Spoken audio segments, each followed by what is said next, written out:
Hi friends, welcome to my venue. അപ്പോൾ ഇന്ന് എന്താ പറയുക, ഒരു എയർ ലൈനിൽ ഇതുപോലെ തന്നെ നമ്മളൊരു വി നെക്ക് വെച്ചിട്ടുള്ള ഒരു പാറ്റേൺ ആണ്. വി നെക്കിൻ്റെ ഉള്ളിൽ നമ്മളൊരു ക്രോഷോ ലേസ് ആണ് കേട്ടോ വെച്ചേക്കുന്നത്. ഞാൻ ക്ലോസ് ആയിട്ട് കാണിച്ചു തരാം. ഇതുപോലെ ക്രോഷോ ലേസ് ഒരു രണ്ട് ലെയറിൽ വെച്ചിട്ടുണ്ട്. ചെറിയ പ്ലീറ്റ്സ് ഇവിടെ ഫ്രണ്ടിൽ നിന്ന് മാത്രം കൊടുത്തിട്ടുണ്ട്. ബാക്ക് സൈഡ് ഇങ്ങനെയാണ്. ഈ മെറ്റീരിയൽ ഞാൻ മുമ്പ് പറഞ്ഞിട്ടുണ്ട്, ഒരു സെമി ലിനൻ വരുന്ന ഫാബ്രിക് ആണ് കേട്ടോ. നല്ല ക്വാളിറ്റി ഉള്ള ഫാബ്രിക് ആണ്.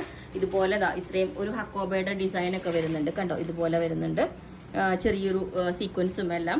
നല്ല ഫാബ്രിക്കാണ്, നല്ല കളറുമാണ്. ഒരു ലൈറ്റ് ലാവൻഡറിന്റെ ഷെയ്ഡ് വരുന്നതാണ്.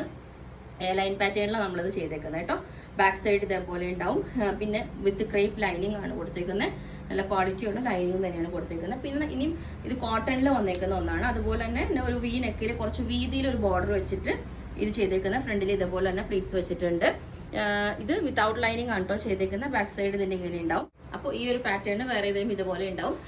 ഇതിന്റെ സെയിം ടോൺ വരുന്ന ഒരു പെൻസിൽ ബോട്ടം ചെയ്തിട്ടുണ്ട് കേട്ടോ. ഇപ്പോൾ അതാണല്ലോ നമ്മൾ ഇതുപോലെ ഒരു എയർ ലൈൻ ടോപ്പ് വെച്ചിട്ട് സെയിം ടോൺ തന്നെ ഉള്ള ബോട്ടം ആണ് ഇപ്പോൾ നമുക്ക് ട്രെൻഡ് ആയിട്ടുള്ളത്. ഇതുപോലെ ഉണ്ടാവും. സെയിം നല്ല ഭംഗിയാണ് ഇത് വേറെ ചെയ്യുമ്പം. ഇപ്പം നമുക്ക് ഈ സമ്മർ ആയതുകൊണ്ട് തന്നെ ടൈറ്റ് ഫിറ്റ് ആയിട്ടുള്ളത് ചെയ്യാത്തതാണ്, കുറച്ച് ഫ്രീ ആയിട്ടുള്ളത്.